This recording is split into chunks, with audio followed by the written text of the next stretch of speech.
desde quando eu era criança. Desde quando eu era criança eu sempre sonhei em buscar os meus objetivos. Ô Zé, cara, pra mim hoje, assim, um puta momento.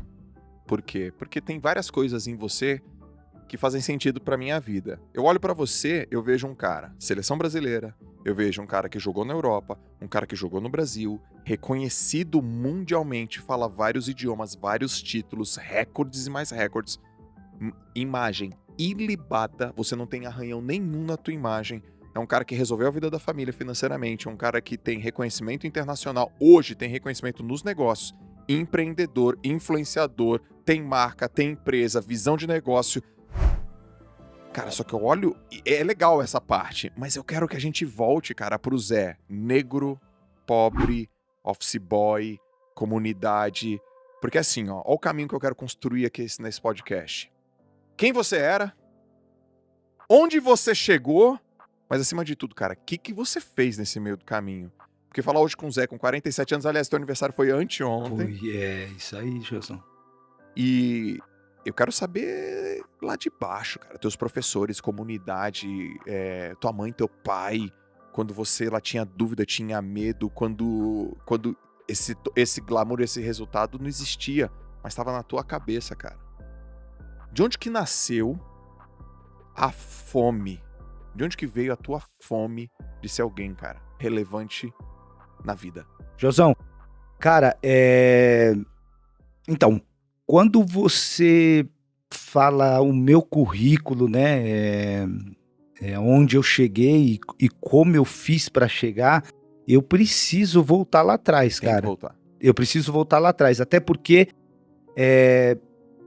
muita gente, por exemplo, seus meninos, né, que trabalham aqui com você, talvez eles saíram ali da sala deles para ouvir não o Zé Roberto que eles já conhecem, né, do último clube, Palmeiras, de Copas do Mundo pela seleção, de uma história de 14 anos na Europa, de títulos, enfim. Talvez vieram ouvir o que você me perguntou. Eu nasci Zona Leste, São Miguel Paulista, na periferia, família muito pobre. Quantos irmãos você tem? 5 irmãos. 5 irmãos. Na minha adolescência, meu pai saiu de casa. Eu só tinha minha mãe como referência, né?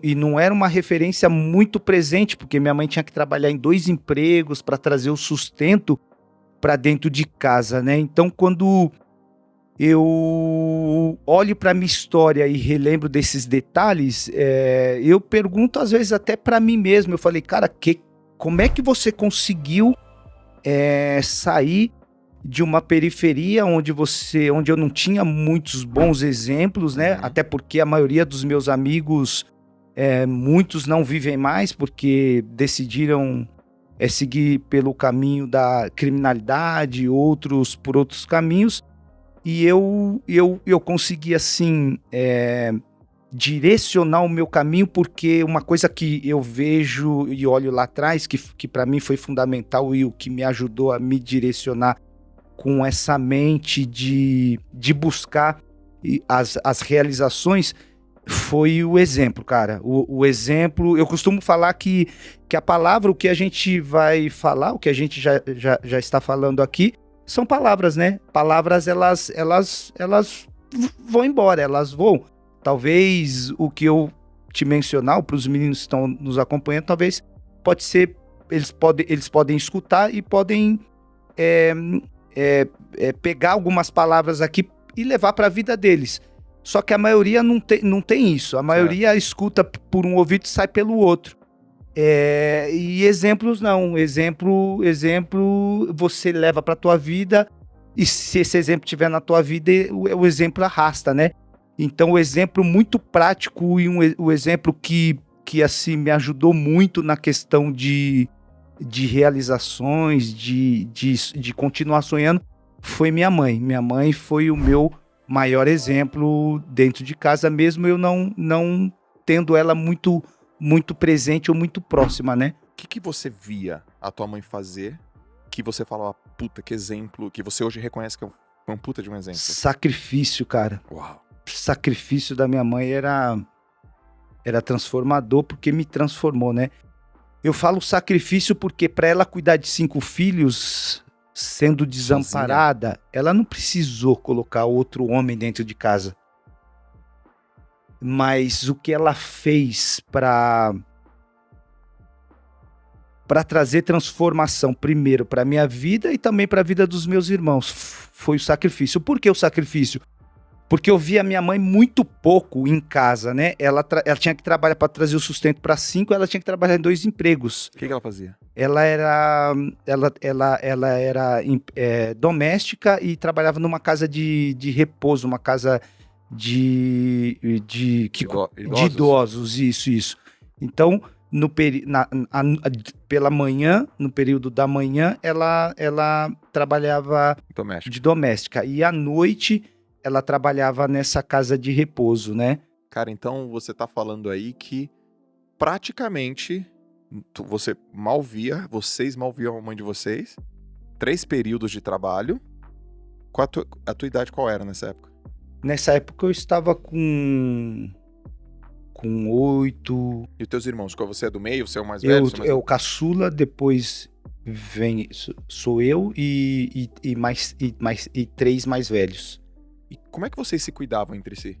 Os meus 2 irmãos mais velhos, eles já trabalhavam, né? Assim, meu irmão já trabalhava de office boy numa empresa, minha irmã mais velha, minha segunda irmã mais velha estudava, né? Fazia faculdade. E eu, o Kiko, que era o caçula, e a minha irmã Andréia, que é 2 anos mais velha que eu, a gente cuidava da casa. E o cuidar da casa, o Kiko, como era o caçula, o Kiko não queria saber de nada, né? Ele só queria ir pra rua. A Keka, que é a Andréia, 2 anos mais velha que eu, não gostava muito de fazer as coisas. Então, por exemplo, a tarefa em casa praticamente era eu que fazia. Eu ia pra escola no período da manhã, jogava bola à tarde, e durante o dia eu que organizava a casa. Minha mãe saía de manhã e deixava o dinheiro dos 6 pãezinhos e o não era leite, porque a gente tomava chá, eu tinha que pular no terreno do vizinho para pegar a erva doce, que a erva doce era o nosso chá, e ela deixava o dinheiro para 6 ovos, 6 ovos, meio quilo de arroz. Era porque minha mãe não tinha condição de fazer compra durante o mês, né? Então ela dava para mim o dinheiro e falava, hoje você compra. E eu também ficava com os deveres de casa, né? Arrumava a casa, lavava roupa. Então eu, desde pequeno, eu já tinha... minha mãe já fazia com que eu organizasse a casa e trazia para mim, ao mesmo tempo, também compromisso. Eu era compromissado com os deveres de casa. Ô Zé, naquele momento, que mãe? Tua mãe tá viva? Tá, minha mãe. Qual é o nome dela? Maria Andresina. Maria Andresina, parabéns por tanto, que história.